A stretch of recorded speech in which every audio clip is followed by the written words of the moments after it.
Kitabu cha Matendo ya Mitume, sura ya 21.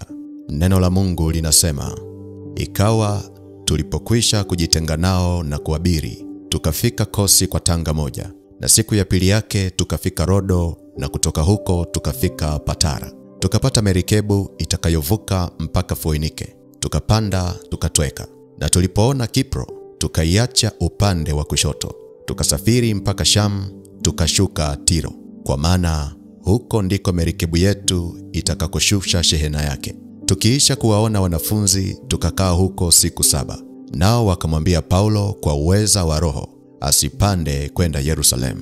Hata tulipotimiza siku zile, tukaondoka tukaenda zetu, na watu wote pamoja na wake zao na watoto wao wakatusindikiza mpaka nje ya mji. Tukapiga magoti pwani tukaomba, na baada ya kuagana tukapanda merikebuni, nao wakarudi kwao. Hata tulipomaliza safari yetu kutoka Tiro, tukafika Tolemai, tukawaamkia ndugu, tukakaa kwao siku moja. Asubuhi yake tukaondoka, tukafika Kaisaria, tukaingia nyumbani mwa Filipo, mhubiri wa Injili aliyekuwa mmoja wa wale 7, tukakaa kwake. Mtu huyu alikuwa na binti 4 mabikira waliokuwa wakitabiri. Basi tulipokuwa tukikaa huko siku nyingi, nabii mmoja jina lake Agabo akashuka kutoka Uyahudi. Alipotufikia, akautwaa mshipi wa Paulo, akajifunga miguu na mikono, akasema, Roho Mtakatifu asema hivi, hivyo ndivyo Wayahudi wa Yerusalemu watakavyomfunga mtu mwenye mshipi huu, nao watamtia katika mikono ya watu wa mataifa. Basi tuliposikia haya, sisi na watu wa mahali pale tukamsihi asipande kwenda Yerusalemu. Ndipo Paulo alipojibu, mnafanya nini kulia na kunivunja moyo?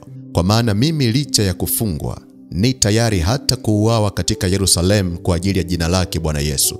Alipokataa shauri letu, tukanyamaza tukisema, mapenzi ya Bwana na yatendeke. Baada ya siku zile, tukachukua vyombo vyetu tukapanda kwenda Yerusalemu. Baadhi ya wanafunzi wa Kaisaria wakafuatana na sisi, wakamchukua na Manson, mtu wa Kipro, mwanafunzi wa zamani ambaye ndiye tutakayekaa kwake. Tulipofika Yerusalemu, wale ndugu wakatukaribisha kwa furaha. Hata siku ya pili yake, Paulo akaingia kwa Yakobo pamoja nasi, na wazee wote walikuwako. Na baada ya kuwaamkia, akawaeleza mambo yote moja moja Mungu aliyoyatenda katika mataifa kwa huduma yake.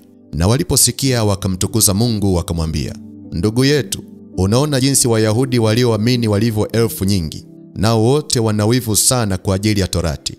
Nao wameambiwa habari zako, ya kwamba unawafundisha Wayahudi wote wakao katika mataifa kumwacha Musa, ukiwaambia wasiwatahiri watoto wao, wala wasizifuate desturi. Basi ni nini? Bila shaka watasikia kwamba umekuja. Basi fanya neno hili tunalokuambia. Wako kwetu watu 4 waliofungwa na nadhiri. Wachukue watu hao, ujitakase pamoja nao, na kuwagharimia ili wanyoe vichwa vyao. Watu wote wapate kujua ya kuwa habari zile walizoambiwa juu yako si kitu, bali wewe mwenyewe unaenenda vizuri na kuishika Torati.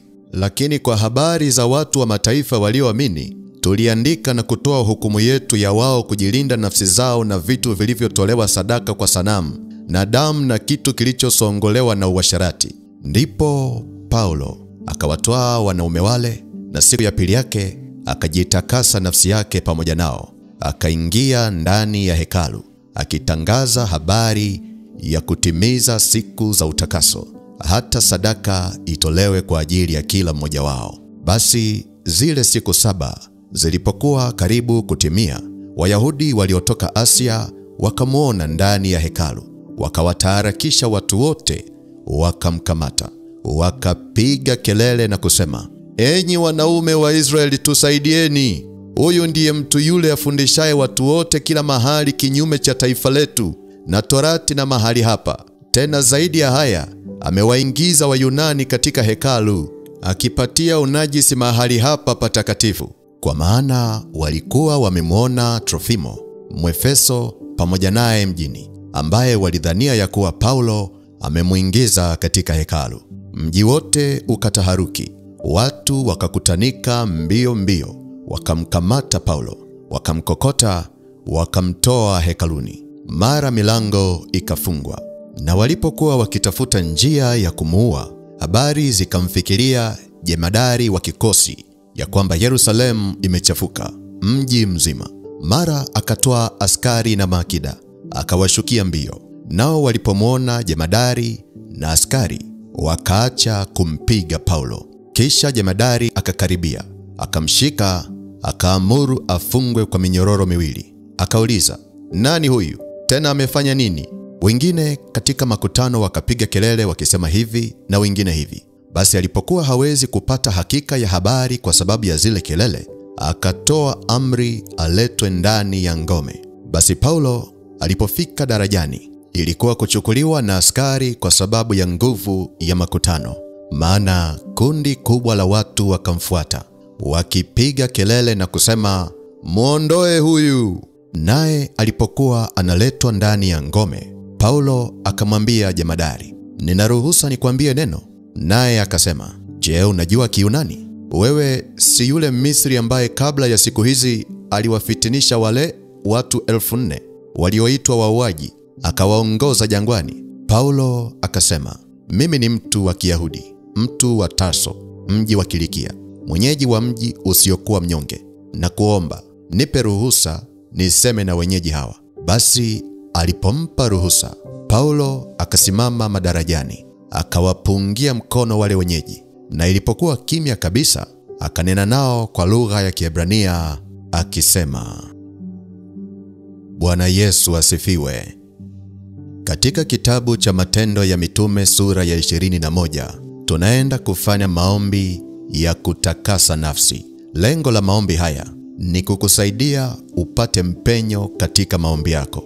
Ninaamini katika maisha yako kuna hali imewahi kukutokea na ukajikuta unashindwa kuomba. Si kwamba hutaki kuomba, lakini hata ile hamu ya kuomba haipo. Ninaamini pia kwamba katika maisha yako umewahi kupoteza hamu ya kusoma na kutafakari neno la Mungu, kwa namna ambavyo hata ukifungua Biblia haupati ufunuo wowote na haupati uwepo wa Mungu. Lakini pia ninaamini ya kwamba katika maisha yako umewahi kuomba, lakini ukawa unaona kabisa kwamba maombi yako yana uzito. Unajitahidi kujilazimisha kuomba, lakini bado unakutana na uzito. Ni kama vile gari inayohitaji kusukumwa ndipo iweze kuwaka. Sasa kama umewahi kukutwa na mambo hayo niliyoyataja, au mambo mengine yanayofanana na hayo, ufahamu ya kwamba huo uzito unasababishwa na shida ya kiroho iliyoingia kwenye nafsi yako. Sasa ni muhimu ufahamu ya kwamba nafsi ya mwanadamu inaishi kwa mambo mawili. Kwanza, nafsi yako inaishi kwa mambo inayoyaona. Alafu pili, nafsi yako inaishi kwa mambo unayoyasikia. Maana yake ni kwamba jambo lolote unalolisikia linaingia moja kwa moja kwenye nafsi yako, na jambo lolote unalolitazama linaingia moja kwa moja kwenye nafsi yako. Sasa inategemea katika maisha yako unasikiliza nini, na inategemea katika maisha yako unatazama nini, kwa sababu chochote unachokitazama kinaenda kuleta matokeo ya kiroho kwenye nafsi yako, na chochote unachokisikiliza kinaenda kuleta matokeo ya kiroho kwenye nafsi yako. Sasa hivi dunia tunayoishi ina mifumo ambayo inatumika kuweka unajisi kwenye nafsi za watu. Kwa mfano, kama wewe ni mtumiaji wa mitandao ya kijamii, huwezi kukwepa kusikiliza habari mbaya na huwezi kukwepa kutazama habari mbaya. Hujawahi kuingia kwenye mtandao, hasa TikTok, halafu ukasikia mtu anatukana matusi ya nguoni, na mpaka sasa hivi ninapozungumza hilo tusi bado unalikumbuka? Unafikiri aliyetunza hiyo kumbukumbu ni nani? Ngoja nikusaidie. Aliyetunza hiyo kumbukumbu ni nafsi yako. Lakini pia hata kwenye jamii tunazoishi, huwezi kukwepa kusikia habari mbaya na huwezi kukwepa kutazama habari mbaya. Sasa kadiri unapoendelea kutazama na kusikia mambo ambayo yapo kinyume na imani yako ndani ya Kristo, kitu kinachofanyika katika ulimwengu wa roho ni kwamba nafsi yako inanajisika, nafsi yako inachafuka, au kwa maneno mengine, nafsi yako inaingiwa na giza. Nafsi yako ikiingiwa na giza au ikinajisika, kinachotokea baada ya hapo ni kwamba ile nguvu yako ya maombi inanyonywa, na usipokuwa mwangalifu, baada ya muda hautaweza kuomba tena. Na jambo hili liliwahi kumpata Daudi, kwa sababu alifika wakati akashangaa ni kwa nini maombi yake yamekauka. Alikuwa anaweza kuomba, lakini ghafla nguvu ya kuomba ikapotea. Ndipo akaja kutambua ya kwamba shida ilikuwa imeingia kwenye nafsi yake. Kwa hiyo akaamua kufanya mfungo wa kuiombea nafsi yake. Akasema, nalijitesa nafsi yangu kwa kufunga, maombi yangu yakarejea kifuani mwangu. Hiyo ni Zaburi ya 35 mstari wa 13. Maana yake alipoamua kufanya mfungo wa nafsi, ndipo nafsi ikakubali kuachilia malango ya maombi. Na huo ni uthibitisho wa kimaandiko unaotujulisha ya kwamba kiwango cha mafanikio ya maombi yako kinategemea na hali ya kiroho ya nafsi yako. Sasa hivi kuna filamu na tamthilia na vichekesho vya kila namna kwenye mitandao na kwenye television. Na inawezekana hapa unaponisikiliza, kuna filamu na tamthilia unazifuatilia sana. Unatazama matendo yao na unasikiliza maneno yao. Na yote hayo yanaenda moja kwa moja kuijaza nafsi yako. Halafu ukimaliza hapo, unatarajia kwamba ukisoma neno ulielewe, na unataka kwamba ukifanya maombi uwepo wa Mungu uendelee kushuka ndani yako. Nakwambia hivi, ukiishi hivyo, utasubiri sana uwepo wa Mungu, na utasubiri sana kupata mpenyo wa maombi bila mafanikio. Ni lazima ujifunze kuchomoa vitu vilivyoingia kwenye nafsi yako. Ni lazima ujifunze kuitakasa nafsi yako kwa yale ulioyaona na kwa yale ulioyasikia.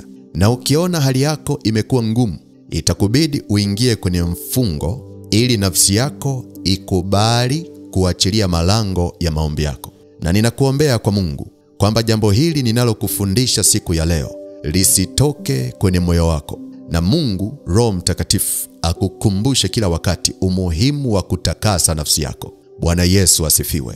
Bwana Yesu asifiwe. Haijalishi wewe ni nani, hata kama wewe ni mtumishi wa Mungu, swala la kutakasa nafsi ni la kila mtu. Sasa ukisoma kile kitabu cha Matendo ya Mitume, ile sura ya 21 mstari wa 26, neno la Mungu linasema, ndipo Paulo akawatwaa wanaume wale, na siku ya pili yake akajitakasa nafsi yake pamoja nao. Bwana Yesu asifiwe.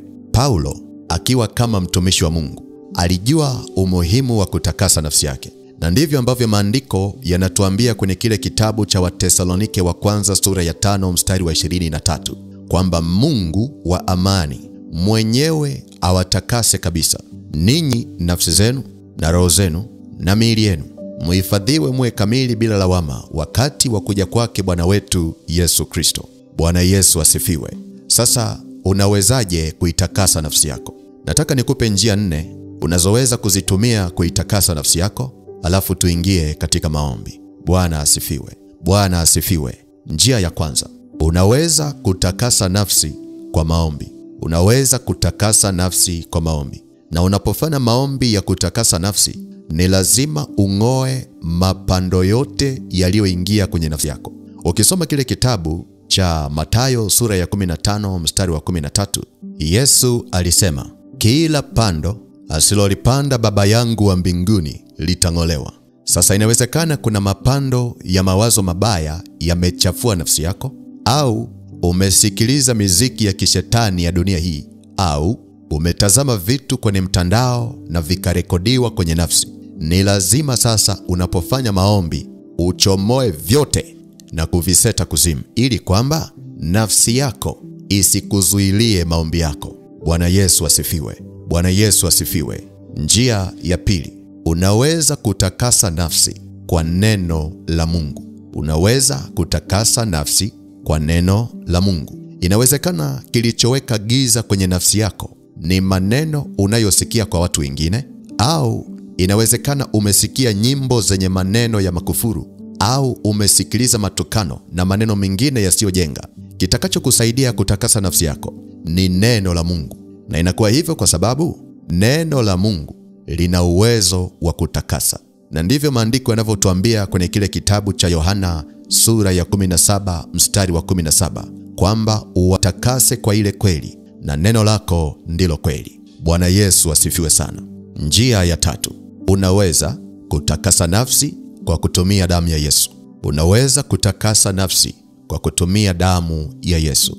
Wakati Yesu anapigwa na kusulubiwa pale msalabani, damu yake haikutoka kwa ajili ya kutusamehe dhambi na makosa peke yake, lakini pia ilitoka ili kututakasa. Na ndio maana ukisoma kile kitabu cha waraka kwa Waibrania sura ya 13, ule mstari wa 12, maandiko yanatuambia, kwa ajili hii Yesu naye, ili awatakase watu kwa damu yake mwenyewe, aliteswa nje ya lango. Bwana Yesu asifiwe. Na tutakapoingia katika maombi siku ya leo, tutaitumia damu ya Yesu kutakasa nafsi zetu. Jina la Bwana Yesu libarikiwe sana. Njia ya 4, unaweza kutakasa nafsi kwa kufanya mfungo wa nafsi. Unaweza kutakasa nafsi kwa kufanya mfungo wa nafsi. Na hii ni kufuatana na kile kitabu cha Zaburi sura ya 35 mstari wa 13, inayosema, nalijitesa nafsi yangu kwa kufunga, maombi yangu yakarejea kifuani mwangu. Sasa ngoja nikupe maelekezo ya kitu cha kufanya, na ninaomba unisikilize. Kwa mfano, umeona kwa muda mrefu hali yako ya maombi si nzuri. Hauwezi kuomba kabisa, na hauwezi kusoma na kutafakari neno la Mungu. Na unaona kabisa kwamba umeingiwa na uzito ndani yako ambao haukuachii. Sasa ili uweze kushinda na kuitakasa nafsi yako kwenye mazingira ya namna hiyo, inabidi uingie kwenye mfungo wa nafsi. Sasa unapofunga nafsi, maana yake unainyima nafsi yako kutazama vitu ambavyo umezoea kutazama, na unainyima nafsi yako kusikiliza vitu ambavyo umezoea kuvisikiliza. Maana yake unaweka mitandao ya kijamii pembeni, unaweka TikTok pembeni, unaweka Instagram pembeni, unaweka tamthilia pembeni, pamoja na filamu zote ambazo umezoea kuzifuatilia. Baada ya kufanya hivyo, unaanza kusoma neno la Mungu na kusikiliza neno la Mungu. Kumbuka nimekwambia neno la Mungu lina nguvu ya utakaso ndani yake. Kwa hiyo kadiri unavyoendelea kusikiliza neno la Mungu, nafsi yako inatakasika. Kadiri unavyoendelea kusikiliza neno, nafsi yako inatakasika. Hata kama ukisikia nafsi yako inatamani umbea wa TikTok, usikubalie na ukachukua simu. Wewe endelea kusikiliza, endelea kusoma neno la Mungu. Hiyo ndiyo maana ya kuitesa nafsi. Maana yake unainyima nafsi vitu inavyopenda ili roho yako ipate kupona. Na ili upate matokeo mazuri zaidi, ninakushauri funga na chakula pia. Chakula chako kiwe ni neno la Mungu, chakula chako kiwe ni maombi. Chakula chako kiwe ni neno la Mungu, chakula chako kiwe ni maombi. Ukifanya hivyo, utamwona Mungu akikurudishia nguvu ya kuomba, na utamwona Mungu akikurudishia nguvu na kiu ya kusoma neno lake, na utamwona Mungu akikupa ufunuo mpya kila siku. Bwana Yesu asifiwe. Bwana Yesu asifiwe. Ninaamini umenielewa. Amen. Sasa kama umenielewa, nataka uombe pamoja na mimi maombi haya. Na uombe kwa kumaanisha, ili Bwana Yesu aitakase nafsi yako na kukupa mpenyo katika maombi yako. Hebu omba na mimi maombi haya.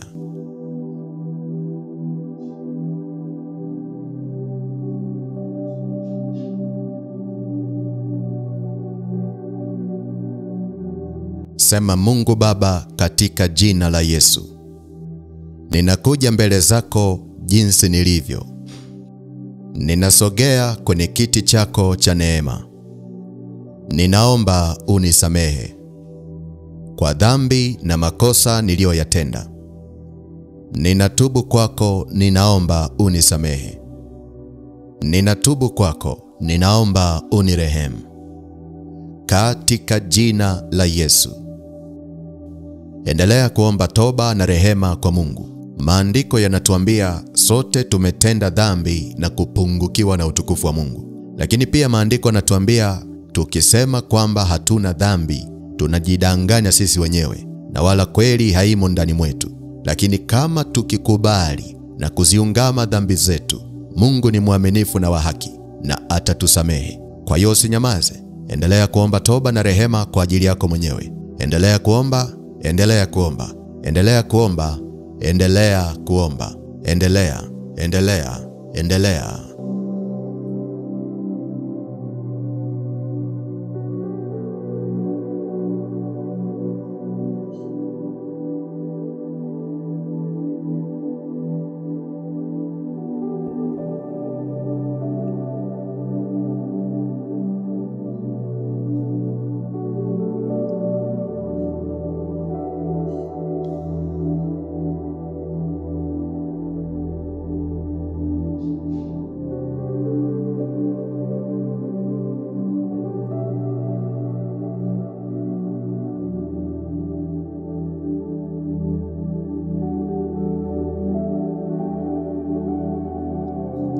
Baba wa rehema, tunaomba utusamehe kwa dhambi na makosa tuliyoyafanya. Hata nafsi zetu zinatushuhudia kwa machukizo tuliyofanya mbele za uso wako. Tumepungukiwa na utukufu wako kwa sababu ya makosa yetu.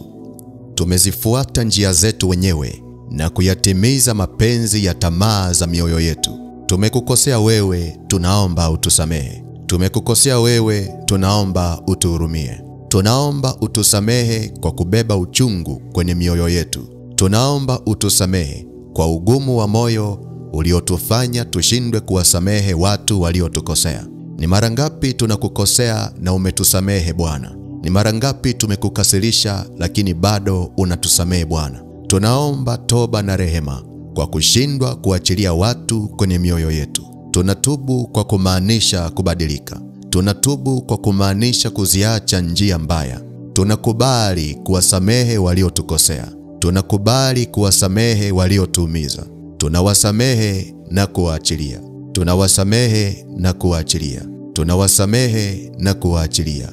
Baba wa rehema, tunaomba utusafishe kwa damu ya Yesu iliyomwagika pale msalabani. Tunaomba utuondolee hatia za kiroho zinazowinda maisha yetu.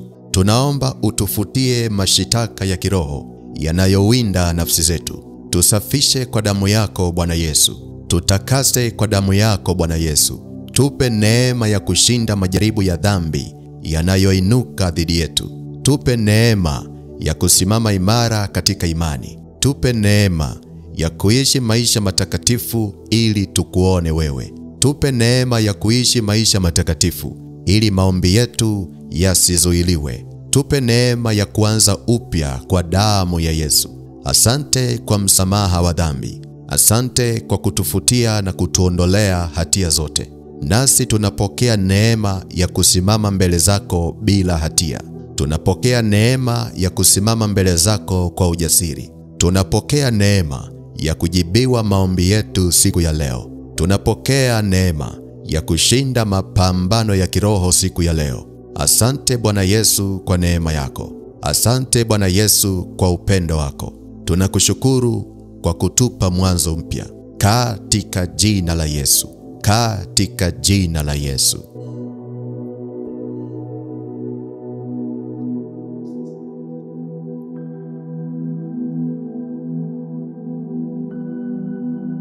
Unapoendelea na maombi ya toba, mwambie Mungu akusamehe kwa kutazama mambo ambayo hukutakiwa kuyatazama na kusikiliza mambo ambayo hukutakiwa kuyasikiliza.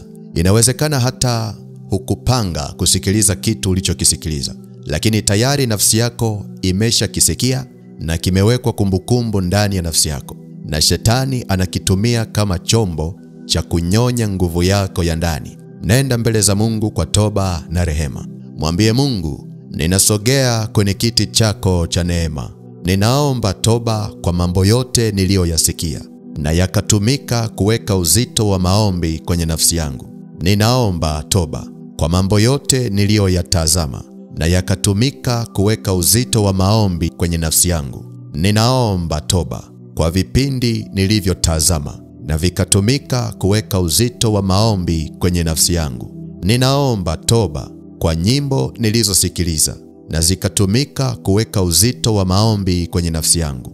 Mungu, ninaomba unisamehe. Mungu, ninaomba unirehemu. Nisamehe kwa kusikiliza maneno machafu na matukano yaliyotumika kuweka uzito wa maombi kwenye nafsi yangu. Nisamehe kwa kusikiliza maneno ya mizaha kwenye mitandao na yakatumika kuweka uzito wa maombi kwenye nafsi yangu. Nisamehe kwa kuruhusu vipindi vya television kuweka uzito wa maombi kwenye nafsi yangu. Baba wa rehema, ninaomba unisamehe. Baba wa rehema, ninaomba unihurumie. Baba wa rehema, ninaomba unisikie. Siwezi kuishi bila wewe. Siwezi kuishi bila kusema na wewe katika maombi. Siwezi kuishi bila kutafakari neno lako.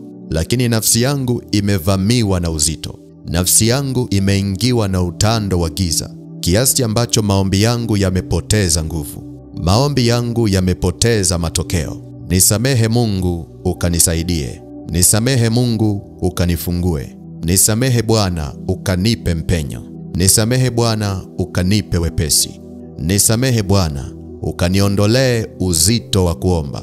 Ninaomba unitegemeze kwa roho ya wepesi. Ninaomba usiniondolee Roho wako Mtakatifu. Nahitaji msaada wako, ninaomba unisaidie. Nahitaji msaada wako, ninaomba univushe. Nahitaji rehema zako, ukanipe nguvu mpya, ili maombi yangu yawe na matokeo.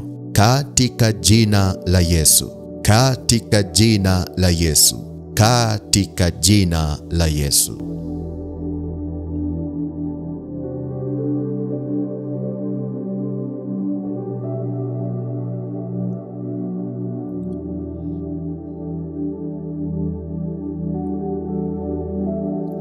Sema: Mungu uliye hai, Mungu uliye hai.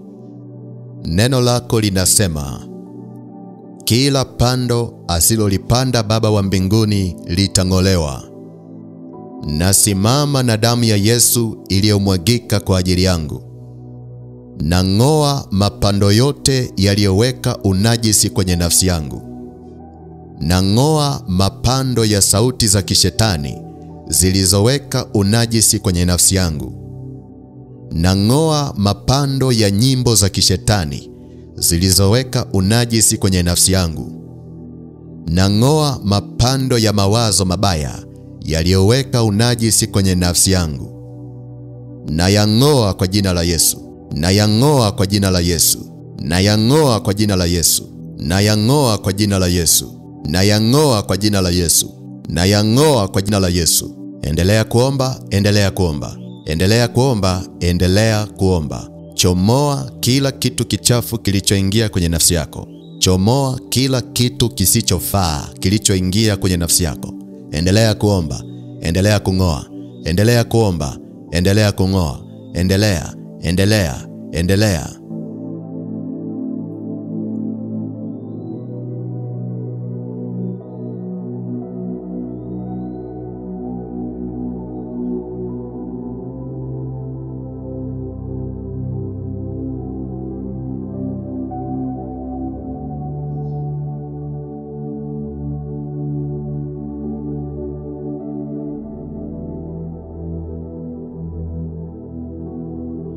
Mapando ya uharibifu yaliyoingia kwenye nafsi yako yatoke na kukuachia, yatoke na kukuachia, yatoke na kukuachia.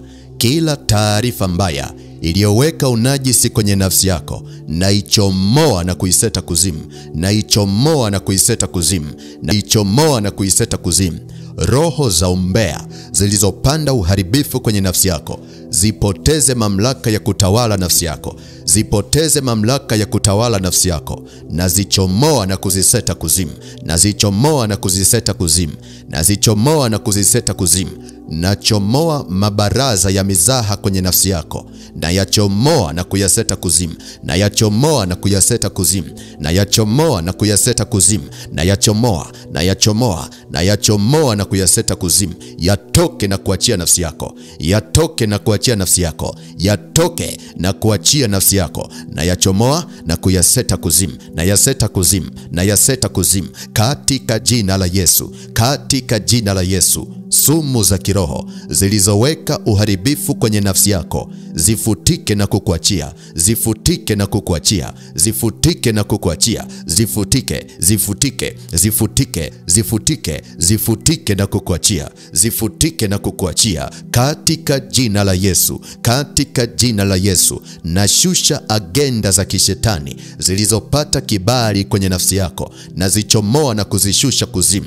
Nazichomoa na kuzishusha kuzimu. Nazitoa kwenye nafsi yako. Nazitoa kwenye nafsi yako. Nazichomoa, nazichomoa, nazishusha kuzimu. Nazishusha kuzimu. Kila ngome ya uharibifu iliyojengwa kwenye nafsi yako, ibomoke kwa jina la Yesu. Ibomoke, ibomoke, ibomoke, ibomoke, ibomoke na kukuachia. Ibomoke na kukuachia katika jina la Yesu. Katika jina la Yesu. mawazo machafu yaliyoweka giza kwenye nafsi yako, nayafuta kwa damu ya Yesu, nayafuta kwa damu ya Yesu, nayafuta kwa damu ya Yesu iliyomwagika, nayafuta kwa damu ya Yesu iliyomwagika, nayafuta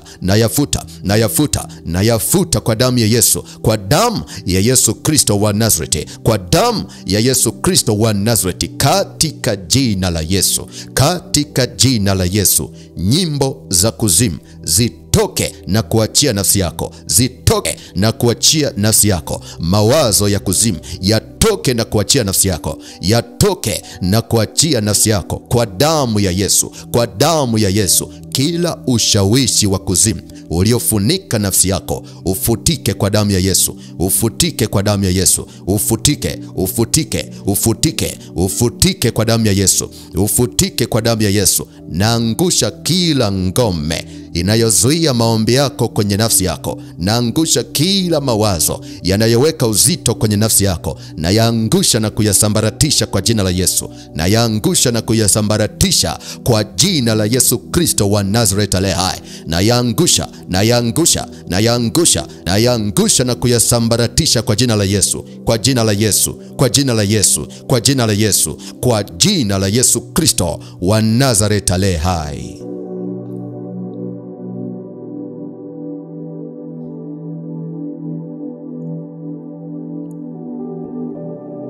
Kama unasikia kuvuka, anza kutumia damu ya Yesu kutakasa nafsi yako. Anza kutumia damu ya Yesu kutakasa nafsi yako. Mwambie Mungu, natakasa nafsi yangu kwa damu ya Yesu.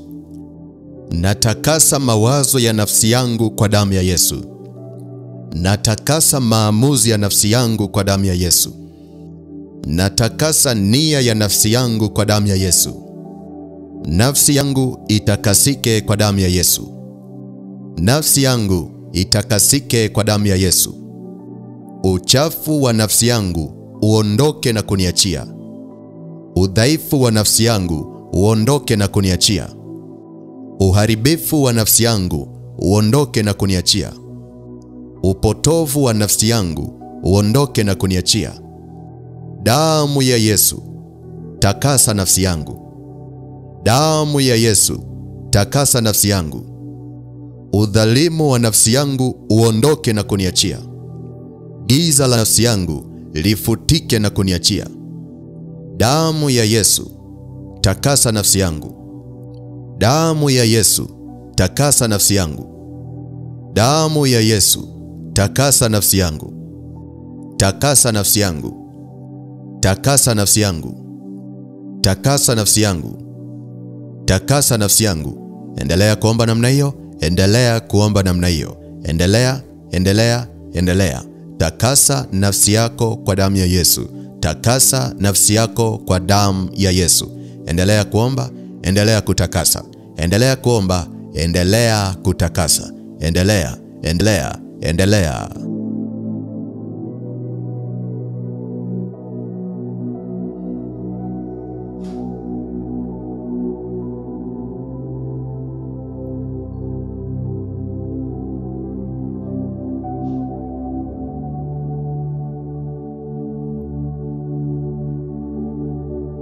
Kama unasikia kuvuka, anza kumshukuru Mungu kwa kutakasa nafsi yako.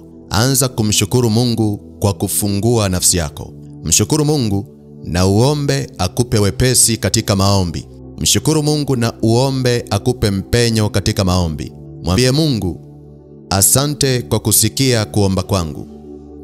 Asante kwa kujibu haja ya moyo wangu. Asante kwa kunisamehe makosa yangu. Asante kwa kunisafisha nafsi yangu. Asante kwa kuniondolea uzito wa maombi.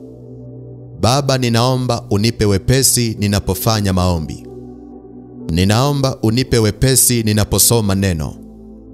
Ninaomba unifungulie mbingu ninapokuwa katika maombi. Ninaomba unipe utulivu ninapokuwa na tafakari neno lako. Ninaomba Roho wako Mtakatifu anipe neema ya kushinda katika maombi.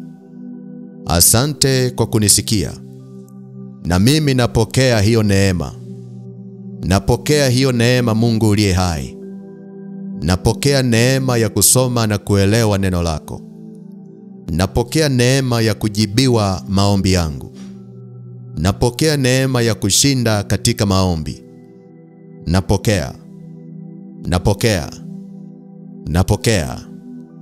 Napokea. Katika jina la Yesu.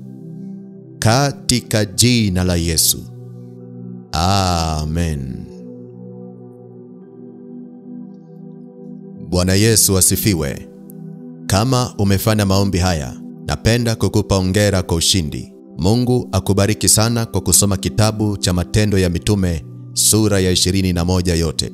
Kesho tutaendelea kusoma kitabu cha Matendo ya Mitume sura ya 22. Kwa hiyo usisahau kuandaa Biblia yako na ujiandae kwa maombi pia. Lakini kabla sijamaliza kipindi cha leo, nataka nikupe nafasi ya kuokoka. Yaani kumpa Yesu nafasi aingie ndani mwako na afanike kuwa Bwana na Mwokozi wa maisha yako. Unapookoka, unapata uhakika wa kuishi maisha ya ushindi ukiwa hapa duniani. Lakini pia unapompa Yesu maisha yako, hata ukifa leo, unakwenda mbinguni. Hii ni habari njema sana ya ufalme wa Mungu katika maisha yako. Kwa hiyo kama upo tayari na unamhitaji Yesu, fuatisha maombi haya. Sema: Mungu Baba, katika jina la Yesu, asante kwa neno lako. Mimi ni mwenye dhambi. Ninaomba unisamehe dhambi zangu zote nilizozitenda katika maisha yangu. Ninaomba unisamehe. Bwana Yesu, ninakuhitaji. Siwezi kuishi bila wewe. Ninakuhitaji katika maisha yangu. Karibu ndani yangu Bwana Yesu. Ninafungua moyo wangu. Ingia ndani yangu Bwana Yesu. Kwa uweza wa Roho wako Mtakatifu, uwe Bwana na Mwokozi wa maisha yangu, kuanzia sasa na siku zote. Ninaomba uliandike jina langu kwenye kitabu cha uzima wa milele. Asante kwa kunisamehe. Asante kwa kuniokoa.